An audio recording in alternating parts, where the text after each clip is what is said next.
The Union Experience Taste Radio on Lit Live.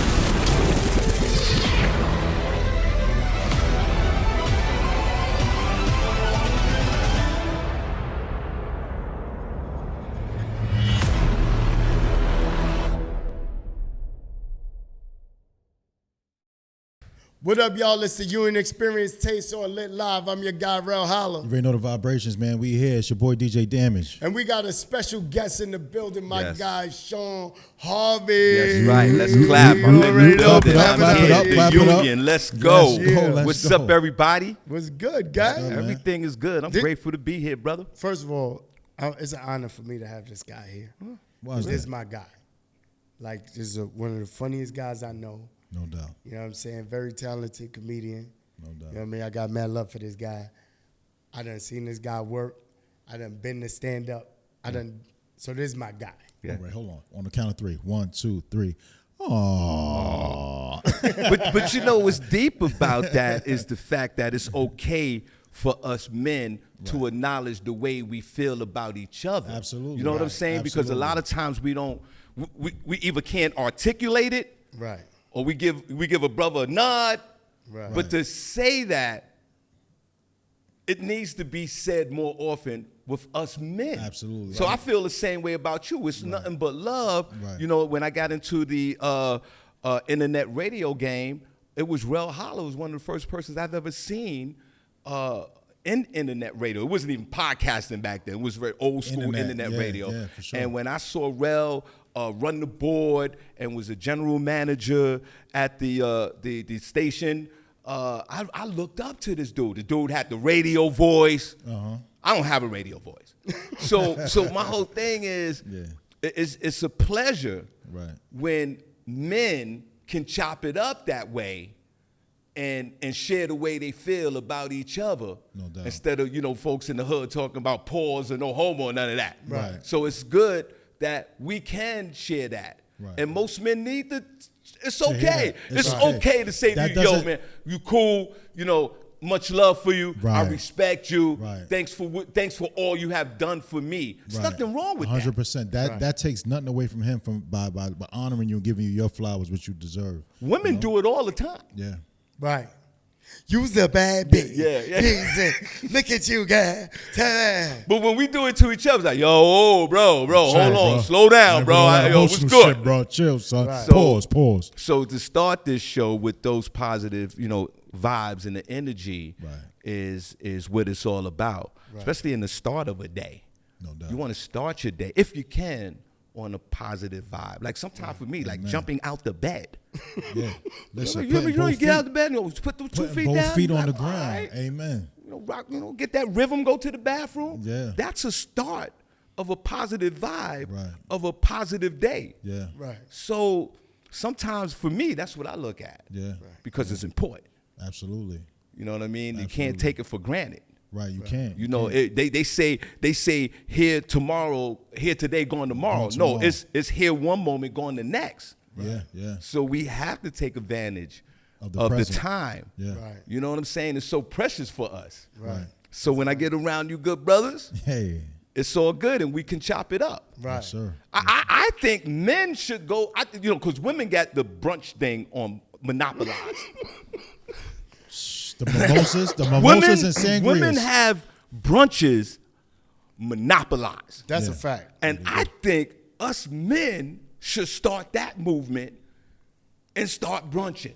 Not because not to go to brunches because the ladies are there, which is, that's what we do. That's the plus. But we need the brunch. And there ain't nothing wrong. Like, yo, Rel, a couple of weeks from now, let's do a brunch. Let's do the gentleman's brunch. Let's do a gentleman's brunch. Let's put that thing on. Yeah, for real. Put Sit that- down, chop it up. You know what I'm saying? You know what I mean? Talk, enjoy each other's Throw company. them shoes on. Throw them hard Yeah, bottoms. them hard Right. bottoms, you know what I'm saying? Dress Know up, what I'm look saying? nice and presentable. You got hard bottoms? Come on, baby. You know I'm I just got checking, that. bro. Come on, every man should have a pair of hard Checking, bottoms. because you got a lot of Jordans. You know, you got some grown men that don't know how to tie. Yeah. You got I know how to do the tie and just all that. checking. Do you know how to tie a tie? Yeah. Okay. I know how to do the single and the double. Yeah, Watch me work. I know how to tie a tie. Thankfully, I grew up in the church Okay. back in Yeah. the day, and I used to go to church before I started smoking weed. Okay. When I started smoking weed, I had to get out of here. Okay. Because I was twisted. Right, But when we was going to church every Sunday, I learned how to tie a tie. Put your collar on, your collar shirt. And you're right, like you have to have a mandatory at least one pair of hard bottoms. Because if you're a grown-ass man and you don't have one pair of hard bottoms, it's time to reevaluate your whole life. The whole life, right. Because there is something going on. Timbs, Jordans, that's fly, but you do need at least a pair of hard bottoms and one suit, preferably blue and black. Right. But some of us, if we're talking about clothing, we're so comfortable in the gear that we wear all the time that when we put on something nice, we feel uncomfortable. Because it's like a brother, like for example, a brother that wear Timbs all the time. Right. Put a pair of hard bottoms on. He gonna feel uncomfortable. He gonna, he's 100%. gonna have to get his bearings together. Well, that means he's a blue collar Negro. Okay. He's blue collar. Yeah. He might be blue collar. This is He why he's might always be. wearing boots. He might be. That's like a guy that works construction all day. Might Blue be collar. comfortable, wearing dirty clothes. And now Blue when he collar. gets clean, it's like a mechanic. I feel a little awkward. Yeah. Because I'm used to being dirty. I can move how I want to move. I don't have to worry about every minute brushing off my clothes and things of that nature. And then when you're looking good, I mean, if you want to segue into that, and you're looking good, and you have on a nice outfit, you smell good, everything looks right. Right. And it fits right. Right. And if you're in a relationship, like sometimes I look right because I'm going out, I'm performing, and then my wife look at me, even though she got love for me, she hit me with a Women do that. Oh yeah. They loving you. They loving you. They see what it is because that attracted them to you in the first place. But when you're in that relationship, and whether if you're going out with her or not, y'all could be going out together. Right. But when you step out like, babe, how I look, and she go, it's good. That's a really good feeling to have. Reassurance. You know what I'm saying? Absolutely. And there's nothing wrong with that. There's nothing wrong with that gratification of someone else, like saying, yeah, you look good, especially if it's your partner. No doubt. Right. So it's a good look. So sometimes we got to dress. Sometimes I dress up for no reason. No, but the reason is to feel good. Yeah, well, there you go. That's the reason. Right. Put some clothes on. You got to look because Looks good. Ain't nobody else going to take care of you. Listen, my motto is treat yourself, don't cheat yourself. No doubt. Now, so wait, hold on. Tell them where the comedy started from. Comedy. Let's rewind. Let's rewind. That's right, comedy. Okay, so for me, with comedy, remember when we was in school and we used to snap on each other in the lunchroom? Right. I was that guy. So in the lunchroom, I would snap on the bully. Right. I snapped a lot because we did that in front of my building in the Bronx. Everybody snapped on each other. Yeah. Just, you know how it is when you're going up there. Kids, sometimes it's brutal. Yeah. Sometimes the snaps were brutal. Right. Maybe it caused Might have caused a fight. Right. Or some mental issues sometimes with it be us. the truth. Sometimes you might be like, yo, bro, your kicks ain't looking too. Right. You know what I mean? Oh, and don't snap and in then front you of look the down at the sneakers and it's like somebody damn. snap on you in front of your crush. And that happened to me. Yeah. My father back in the day, he bought me a pair, and I'm going way back. Okay. My father bought me a pair of Pumas, the Clydes, back in the day. They were blue with the white stripe like they have today. Okay. And they were fly, and I was like 11 years old. But the sneaker was too fly for me as far as the way with my activities. I was always out playing the street. Right. So 2 weeks after I got the sneakers. Pumas, Right. I had a big hole in them not on the bottom, not on the bottom, on the top. Wait. On the top. Wait. How do you do that? By Exactly. playing but that's Like, from running and stopping. On the big toe On the side. dime. Yeah. On the big toe side was a hole, and you can see my sock. Oh my God. It's the summertime. We have to, it's school. School's out. 2 weeks after school is I'm out. sorry to laugh at that. Yes. I'm sorry. Come to my pops. Now, my pops is a construction worker. He's angry. They have to work 17 hours, have sawdust on his fingernails. Yeah. Worked hard. Yes. And I came back like, yo, Dad, look. Because back then, those Pumas cost $19.99 Right. to equivalent today about $250. Yeah, no doubt. I said, Dad, my Puma got the whole socks. Yo, he got pissed. He said, all right, let's get out of here. We're going to get some new sneakers. Right. Think we're going to get some Pumas. Right. He took me to the supermarket back in the day, Pathmark. Remember Pathmark back in the day in New York City? And they used to sell sneakers in there. Wow. And we went to the back. They had the dollar sneakers. And he got me a pair of Winnie the Poohs. Pooh was on the side of him. Chill. Now, he did that because, I don't want to interrupt your story. I want you to finish. Because he as a father providing for his son, like, okay, let me get him these cheap sneakers so he could just beat them up. And because you didn't know the value yet, you think? It could have been, that could have been some of the reason, but I think it was some anger shit. I think he wanted to really teach me a lesson. You a lesson. All right, so finish. we get the Winnie the Poohs. And and Pooh was like this, like, Winnie, like he had on the aggressive shirt, on like, the sneaker. Like, Pooh. Right. Remember Winnie the Pooh? Like he got shorts on. Yeah, he's chilling. Like the nipples and the Right. shirt. Like Yeah, he got the shirt, ass out. Shirt, Yeah, right. pause. And he's on the side of the sneaker like this. Right. And he tells me to put them on. Now we got to drive back to the building. Wow. I live in even to this day, my mother, God bless her, still live in this tenement building. Wow. And when we were all kids, we hang out in front of the tenement building, summertime. Right. It's 3 o'clock in the afternoon in July. Prime time. It's prime time. It's prime Snoop time. It's prime Snoop time right now. Prime Snoop time. On the block. On the block. We pull up in slow motion. Winnie's.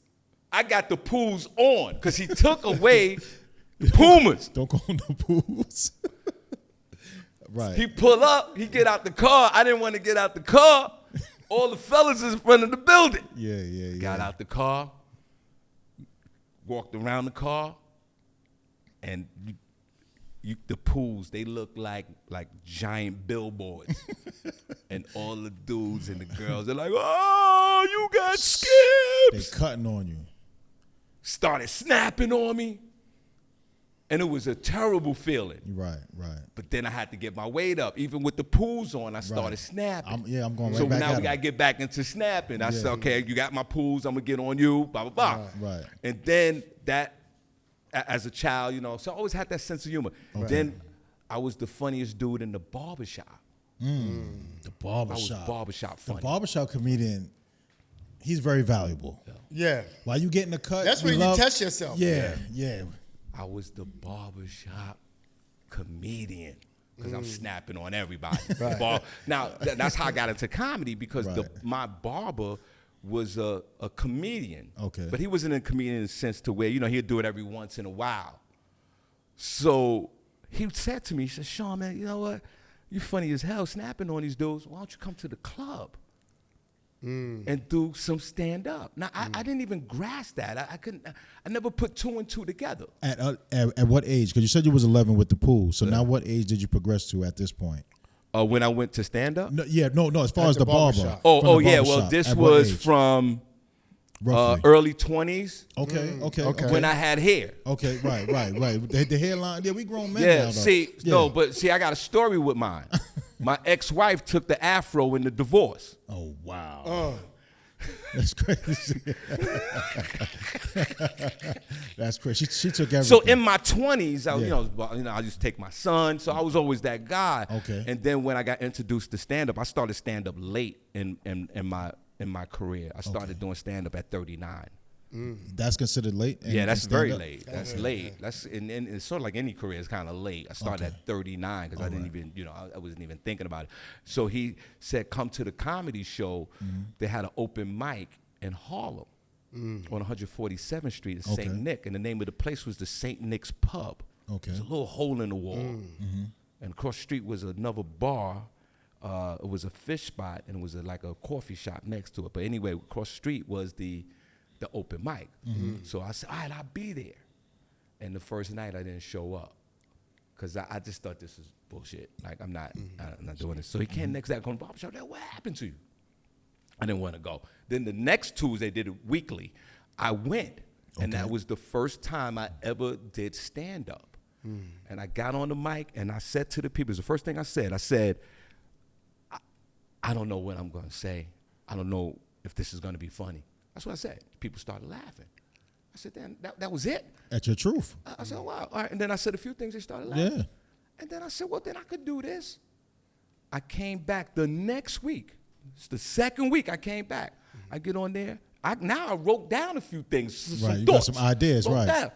I get on the mic and start talking. I hear somebody in the back. Yo, get them off the motherfucking stage. Wow. Get them out of here. They wildin'. And it echoed through the room. Like when it echoed, and it echoed back, and it hit my soul. Right.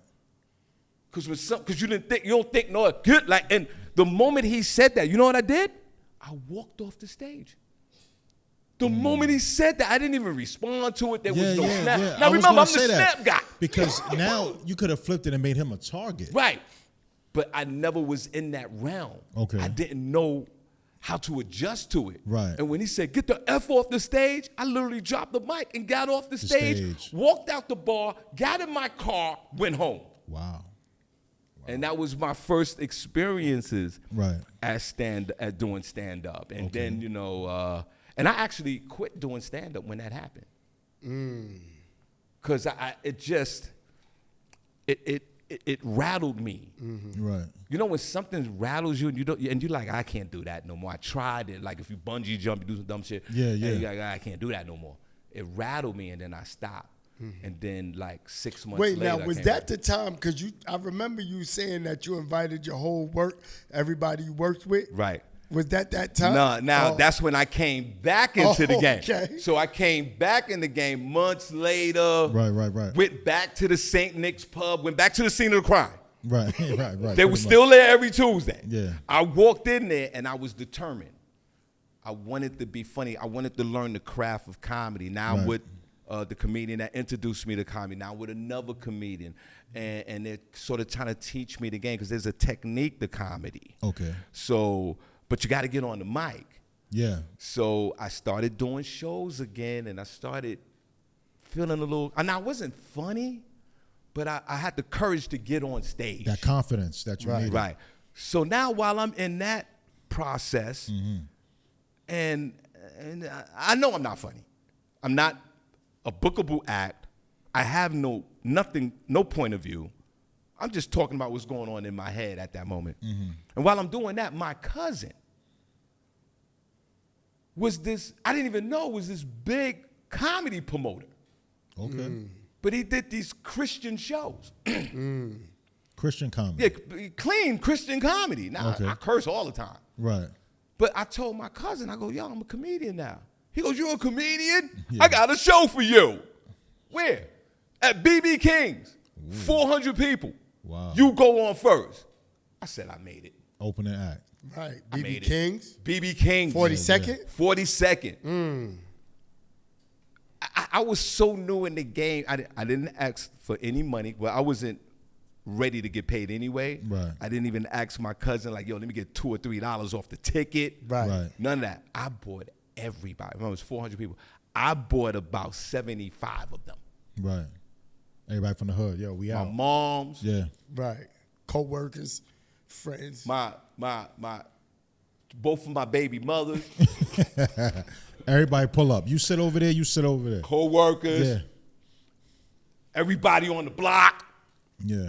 I was on the flyer. It blew my mind because I'd never been in this type of situation before. Right.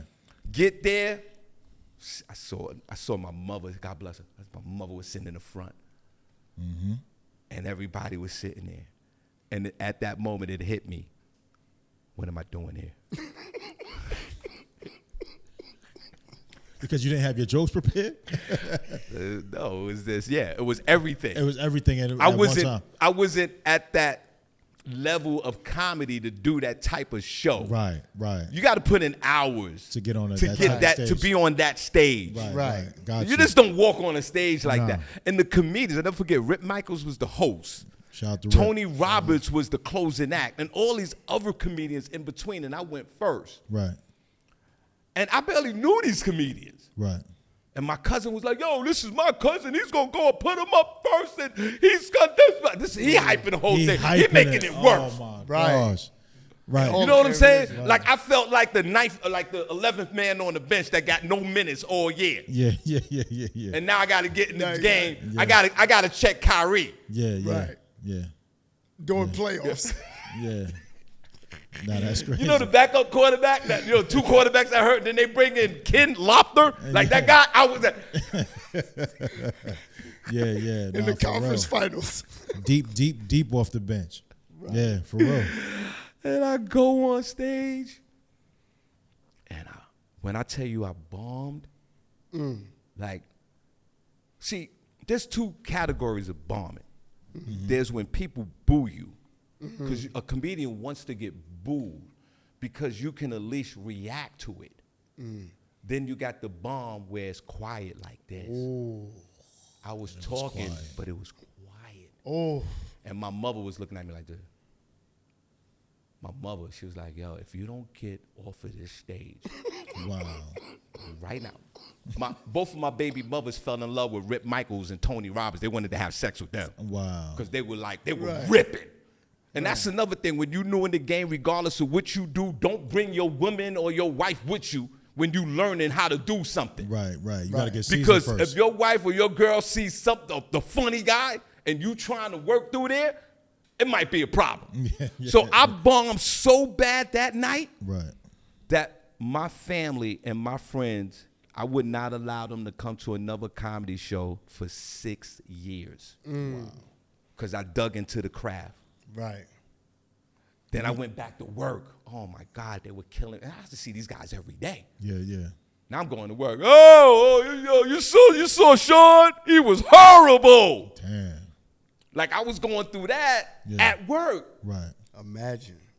People in my neighborhood, oh my God, it was the worst situation. Yeah. But I never let it stop me from doing stand-up because now I'm in the game. Right. So now I'm in the game. I had a bad set. I talked to the comedians about it. They said, yo, brush that off just like anything else and continue doing stand-up. And then what happened was as I continued doing stand-up, like anything else, a bug hit you.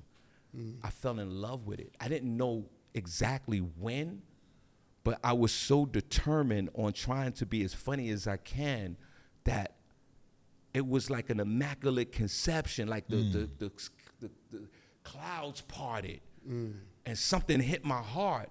And it was like, I could do this. Right. Because I saw a bigger picture in stand-up. I saw that I can make people laugh. Right. And that filled a void in me that nothing else could fill at that moment. Now remember, don't get it twisted. I'm still bombing. Yeah. I'm still going through the bomb phases. The bombs, right. Now Smokey Suarez, one of my comedy mentors. This is out to hilarious. Shout out to Smokey Smokey. Suarez, love you. Yeah. He used to host the Wendy Williams comedy show at a comedy club in Manhattan. I'm still not now. This was every Wednesday night. And the place was packed. Wendy was there, husband, all the bad bitches. Right. Beautiful women in the front, Yeah. dudes in the back with their ladies. Good look. Smokey put me on the show. And I was like, I'm ready for it now. I go on stage in front of Wendy Williams and everybody. Bombed again. Terrible. Now you're getting boos. Yeah. Right? Smokey Suarez gets back on stage, starts snapping on me. He go, yo, that nigga was funny in the bathroom.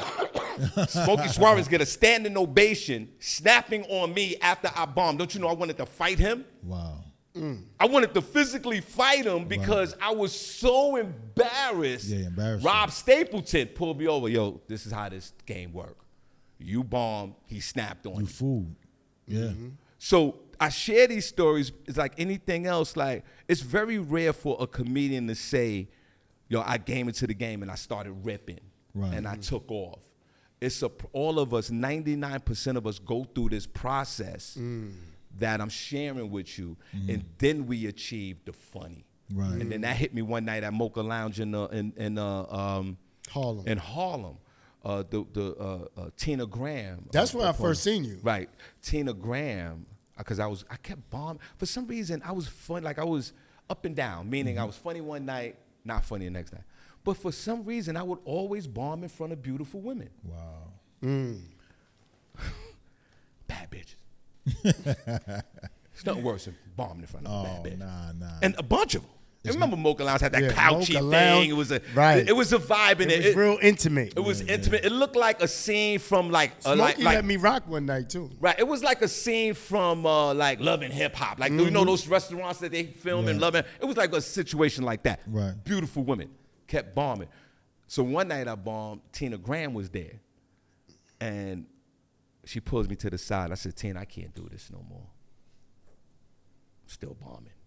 I'm okay. One night when she yelled at me, she gave me some tough love.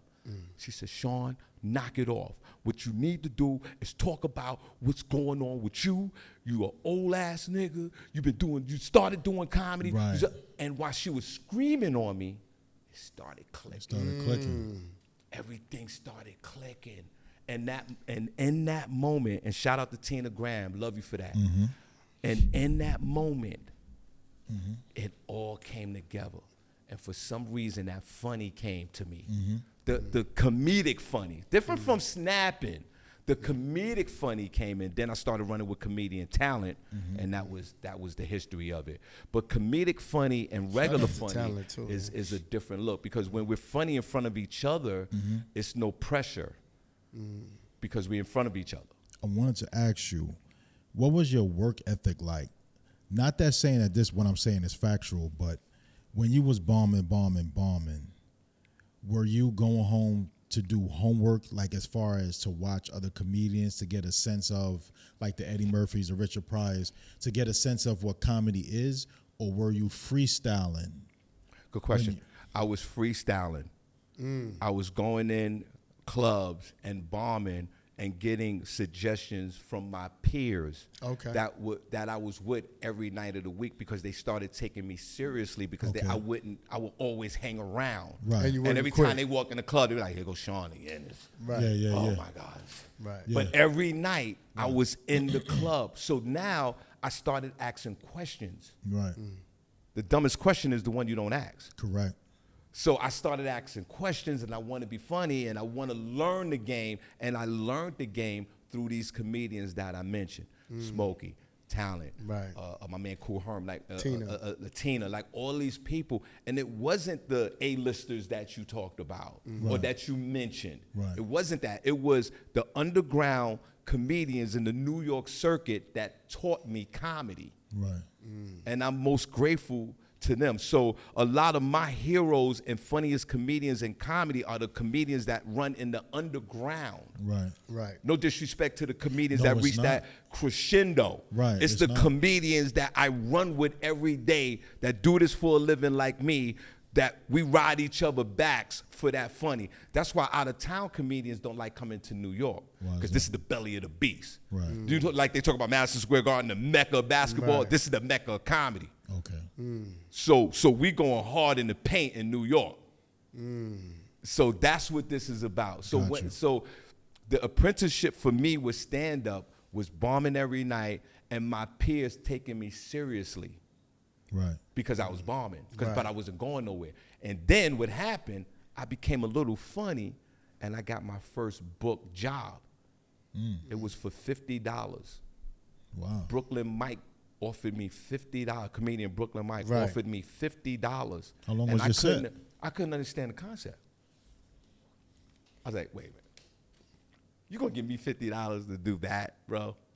And that was the first time I got paid doing stand-up. And that was a moment in my career as well, when a comedian that you look up to, and that's a legitimate comedian that does it for a living, go, yo, come through, I got you. This $50 spot, do 12 minutes. Okay. And then that legitimized my efforts on doing stand-up. I mean, $50, 12 minutes. Yeah, that's what I was asking. Like, how long Not was your bad.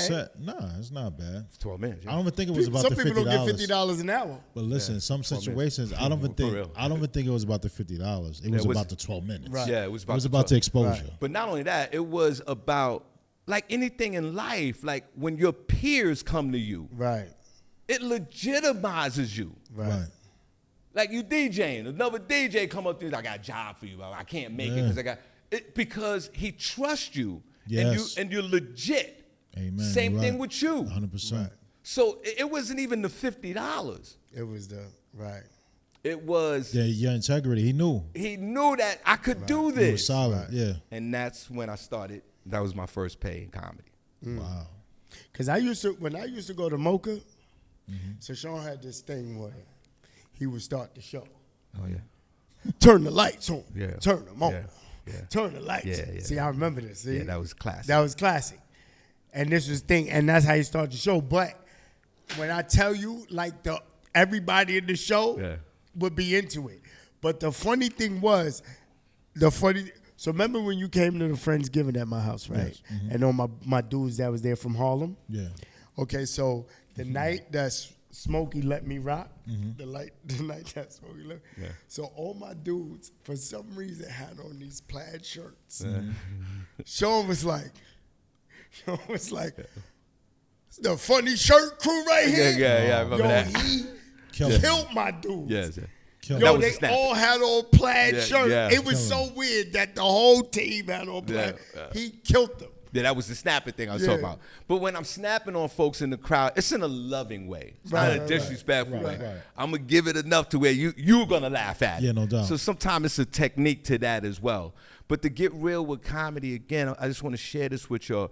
Now there's a moment in comedy where I had to make a decision because I had a day job. Okay. I had a day job, but I was working for myself.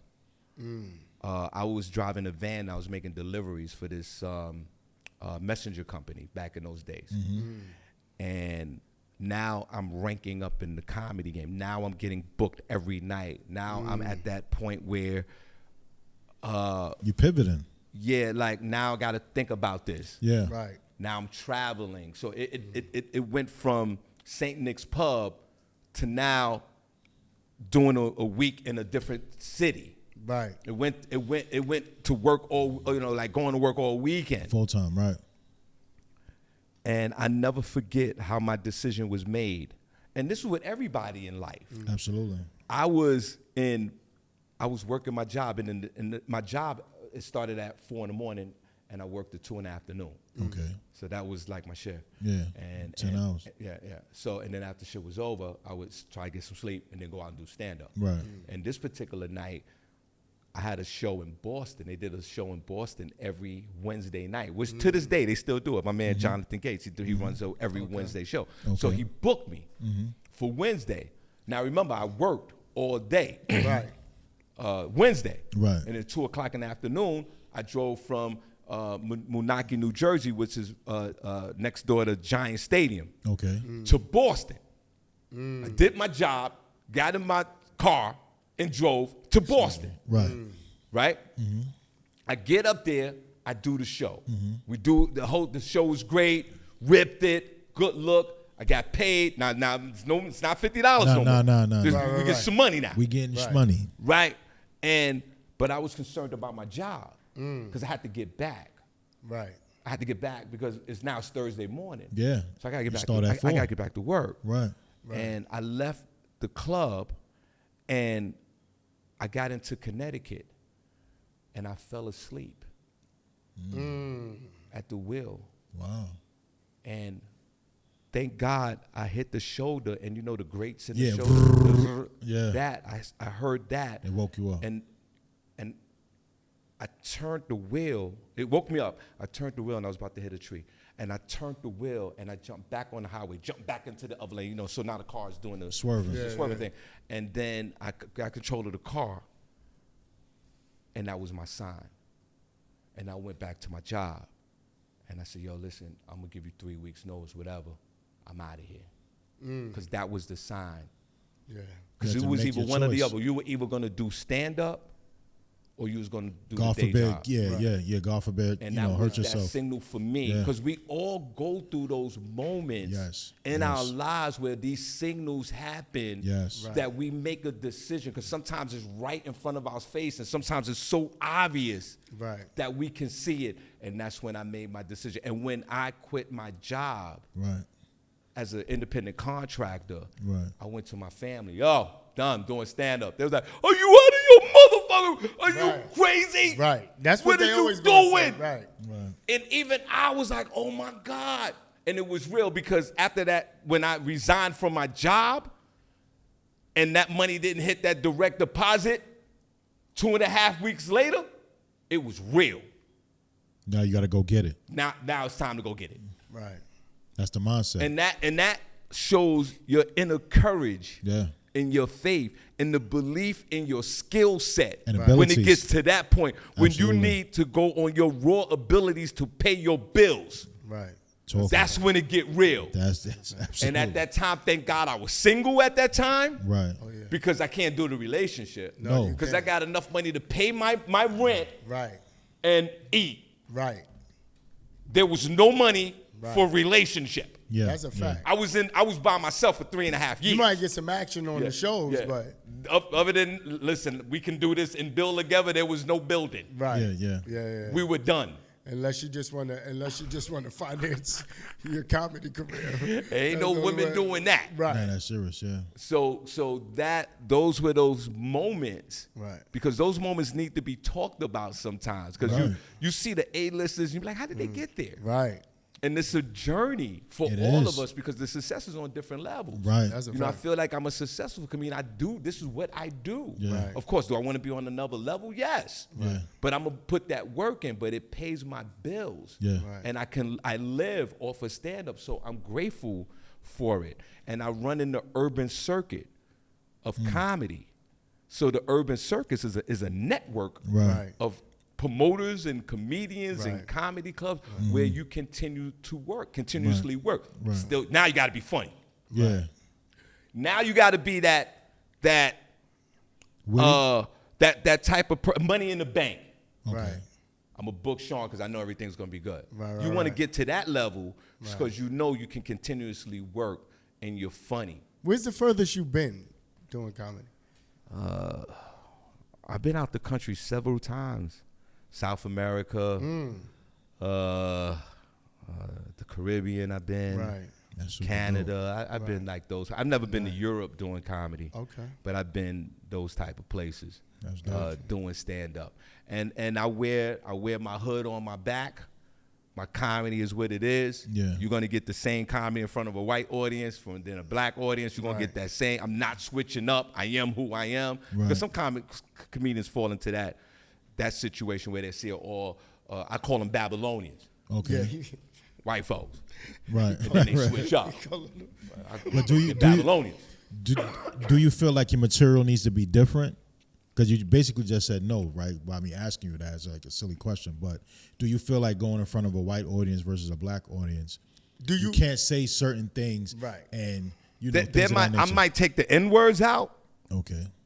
Sometimes I see some comedians, but that's sometimes black, I keep them in. But leave I them in. really, honestly, don't switch it up. I am who I am, and this is what it is. right. Because if I switch up, then now is a conflict in myself. It's not authentic. Like where am I funny? Now I'm up there. Hey guys, how you doing? Everybody's all right. This Not is being Shawn yourself. Harvey coming in. No, from the Bronx. I'm not doing that. Right. So, and then like any other profession, you got to have working relationships Right. with folks. You can't be a pain. You can't be a pain in the ass or difficult to work with any job. You can't be a difficult and hard to work with. You won't get booked. I don't care how funny you are. Talk about If you're an asshole, pain in the ass, difficult to work with, you're not going to work. No. That's with any profession. That's with any And profession. it's not, and it's with stand up as well. You gotta get along with the employees. You have to. Gotcha. You gotta come. There's to some work and do jobs that. I don't want to do. I Yeah. do. Yeah. There's the A-lister jobs. Right. I did a job in a barbershop. I didn't want to do it. We were paid good. But I'm in the barbershop. But remember, I was snapping in the barbershop. Yeah. And then the next night, I did a show with the R&B singer Case. So it's different dynamics. It's different I do dynamics, a yeah. clean show. Yeah. So one night, I'm cursing. The next night, I'm in church doing the show. No doubt. Then the next night after that, I'm doing a swingers event. Right. So comedy is a whole realm of comedy. Have you ever thought about acting and doing comedy? Is that a different lane? I've done acting. Okay. That's a different lane. I can act, but no one's called me yet on doing some acting. I ain't gonna lie, yo. I did. And this is no cap. And it's funny that you say that because ever since I've known him, I've had this vision of a show, and I just need some money. if I get some money, I promise you, there's gonna be a show called Uncle Harv. I've done several web. I promise you. I've done some, those web series. Yeah, web series. Bum Rush, I was in one. Okay. One called Bum Rush. I thought that was really good. Shout out to those guys. Had a great time. They gave me that experience in acting. But I can act. I can read the script. Just being around him in the short period of time, can you not tell me you can't see a sitcom called Uncle Harv? Yeah. I can see him. I can see it. He got wifey in there, maybe about. You know what I'm saying? Maybe. He like your uncle, and then he coming in and he just pop in your house and start talking shit, go in the refrigerator. You know what I'm saying? Yeah, no, for real. I but see also that. dropping some jewels on you. Yeah. You know what I'm I saying? can see that. Yeah. And we was talking about this earlier about relationships. Yes. Right. Yeah, we were. Yeah. I destroyed relationships in stand up with women. Okay. Because I had sex with one woman and sex with the other one, and they found out about it, and they stopped coming to my comedy shows. Right. Because I produce comedy shows. Right. So I put my money up for comedy shows. Right. I want it back, and I want to make a profit. Right. And my dumb ass is out there. This is back in the day, by the way. Back in the day, right. I'm flirting around with the ladies. Nothing wrong with flirting, but I'm getting too suggestive. Now I'm having sex with them. I'm having sex with this one, that one. And what happens is women stop supporting it because I got I was messing with one girl, and she got mad, and her whole crew stopped coming to the comedy show. You know, that's crazy. And you know, so I don't do I don't behave that way. Right. You gotta know how to separate. It's very the two. true. It's very true. You gotta know how to separate the two. Yeah. That's like, going to work and you have a female at your job. For everybody to get along, you probably really can't. But you know how many females have told me? You know how many females have told me? Like, I invited them to my events, and they like, Rel, I'm not coming. Because I'm know. not coming to see a whole bunch of bitches in your face. And Oh, because they automatically, in their mind, feel like it's going to be a bunch of women there. Right. Right. So, and women, shout out to the ladies. Ladies, we love you. On the union, we love you. The women are the driving force in my profession. Right. That's a fact. God bless them. You make them laugh. Women come out. They buy the ticket. That's a fact. They force their men to come out. Right. They buy the merchandise. Right. They get their laugh on. And I'm sitting here. One of the reasons is the product because of women that support urban comedy. So I want to shout out to the women. And now the days that we live in now, African American women are now making more money than African American men. Yeah. You know what I'm saying? Times have changed. Shout out to you. Yeah. Right. It's all good. Yeah, it's all good. And they come at, we love you. Get that money. We embrace you. But they are one of the contributing factors of why I work every day. Gotcha. Shout out to the ladies. Listen, once you grin. Oh, go ahead. No, I was gonna say simple. Once they grin, you win. That's it. That's it. Yeah. Well, listen. Tell everybody what's coming up for Shawn Harvey. Shawn Harvey it's exciting for Shawn Harvey. Shawn Harvey is now branching out to doing bigger shows. Okay. Not in the sense of the audience. At venue, yeah. That was Not in the sense of the audience, but more industry shows. Okay. More shows in front of people that can get you where you get you to a place faster than you can get yourself. Right. So I'm excited about that. My name is buzzing throughout the comedy community. Congratulations. Yeah. So I look forward to the future of stand-up comedy. I'm excited about it because of these new opportunities that are being presented to me. Okay. Because of the hard work that I put in. That you putting in. You know what I'm saying? So no now, doubt. like anything else, it's the relationships. Right. Important. You know what I'm saying? So Yeah. now they want me to fly out to Los Angeles. They want me to do this. They want me to do that. Go down to Texas and all that. So I'm excited about all of that. Mm-hmm. And one of the things that you talk about was next and big with Shawn Harvey. It starts with health. It starts with health. Like, important. I'll be honest with you, like, you have to be healthy. Amen. I mean, I don't know about mentally. That's another situation. Mental health is another. Mental, because mentally, there's a lot going on with me mentally. Yeah. and a lot going on with all of us mentally. Right, Lights absolutely. are on, nobody's home. Yo, Yeah, so yeah, crazy. yeah, nah, for real. And I can admit that. Nah, for real. Mental health is a. You know what I'm saying? You gotta be so careful so there's a nowadays. lot of that, but there's a lot of, like we talked about earlier, like my blood pressure's 120/80. Yes, sir. I try to eat as best as I can. Right. So when you're as healthy as you can be, it gives you that opportunity to go where you need to be faster. Absolutely. So that's the first thing. Yeah. Now all these shows that I'm doing is very exciting for me. That's and great. just to be recognized in the urban side of comedy as a legit closing act That's great. is gratifying and humble to me, because I'm the comedian. If y'all don't know, like, I'm the comedian. I gotta go on last. Yeah, I actually. Sometimes I gotta wait. All the comedians are on stage, fire. They throwing everything at the audience but the kitchen sink. And then I gotta go last. Yeah. So you got to be You got to be on point. right. Every night. You got to be on point. You got to So- bring your A game. So the gratifying thing about that, like you said, like it's an A game situation. It keeps your awareness on point. Right. I can't go into a room and go, oh man, let's get these niggas off the stage, man, so I could go on. I gotta get out of here. Yeah, No, yeah. it's not that. No, you can't Because do when I that. go into a room, that comedian before me is ripping. Now I gotta come in after that and close it. And keep that energy. So I'm grateful to be in that position, but it takes a level of responsibility to get there. Yeah. So, I got my podcast, the Shawn Harvey Morning Show featuring Yeah. Wake Up Team. Yeah, I do plug a that, podcast, and I'm grateful for that. We're taking that on the road. We're Congrats. going down to Dallas, and we're going to Charlotte with it. And we do that, Monday, Thursday, and Friday, 9 a.m. to I get 8 love a.m. on the show. I get a yeah, lot of they love love on Rel the on the show. I want you to be on the show. Yeah, you Okay, gotta- thank you. You I gotta would love tap to in- invite you. Tap into Facebook. All right. Follow him on Facebook. Tap into Facebook, Okay. and Make you'll it get the happen. notification in the But it's morning. nothing like making folks laugh. Yeah.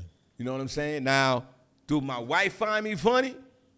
Sometimes she do. Sometimes she don't. Yeah. She. I'm funny when the bills are paid. Right. Bills got to be paid. Nothing but laughter in the house. Yeah. And I'm an old school guy. I think that, for me, Right. I think a man should pay at least 80% of the bills in the crib.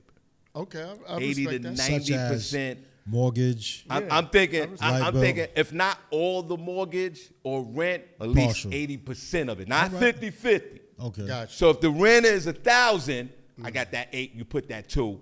I got everything else. Okay. I'm one of those. You one of those. All right. I don't. Honey, I love you.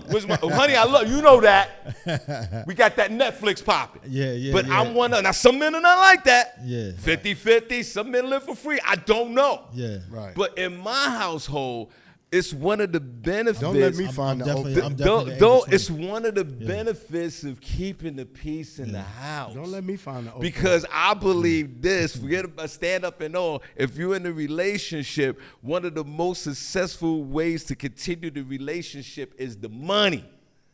All No day. romance without finance. What the Right. song say? Yeah, Gotta right. have a J-O-B to be with me. Yeah. Nothing going on but Especially the when rent. you got a bad bitch. Yeah. My wife's a bad bitch. The maintenance. I gotta make some money. Yeah. The You maintenance. can't keep a bad bitch, bro. Right. No. You could do that for 10 days. Right. So, Nah, for real. Well, yo, listen. Before we get out of here, tell everybody where to find you. Where everybody can follow you. yeah, I bet you the ladies like, that's right, Unc. Right. Tell him, Unc. But it's true. Yeah. Nah, for real. I was broke one time and a dude took my bitch. 'Cause he had a little Broke. bit more. He had a little Right. bit more than Broke, he had everything. She even told him, like, what's going on? What's he doing with this guy? Let's get out of here. She was like, Shawn, I'm sorry. That's crazy. You gotta get your money up. But you know what? She wasn't for you, man. Let her go. Really? That's it. Yeah. All right. Let her go, man. Shout out Now to she my, watching this. That's right. She wish she had Right. your number. Trust me. Right. Shout out to my wife. Right. You already. That's right. But yeah, tell everybody where to find you, where to look you up. We could go on for days. with Shawn, I promise. Exactly. Okay, so first of all, I want to thank the union for having me. Thank you. Let's give a shout out to the union guys. Come on, everybody, let's clap. thank you. Come on, D-U-N, bringing this baby. real. The You know what I union mean? experience. Please support it. because I know I am, and I look forward to seeing you guys out there in these social media streets. But you can find me on Instagram. That's Harv Funny. So that's HARV as in Victor in the word funny, Harv Funny. And on Facebook is Shawn Harvey. And that's it. That's it. I gotta get a TikTok. Yeah, we gotta get. You know what I'm saying? Like I don't have I'm from the Bronx and it's like TikTok. Like I don't know. It's too much to keep up. It's a lot to keep up with, but I have to get it. But Facebook and Instagram, that's where I'm at. Come follow your boy. It's all good. Nothing but love from your favorite uncle. You already. Yersky. Listen, the Union Experience Taste lit live. It's your guy Rel Holla DJ Damage. Special guest Shawn Harvey in the building. We thank you for tuning in. You already know what it is. Taste on Lit Live.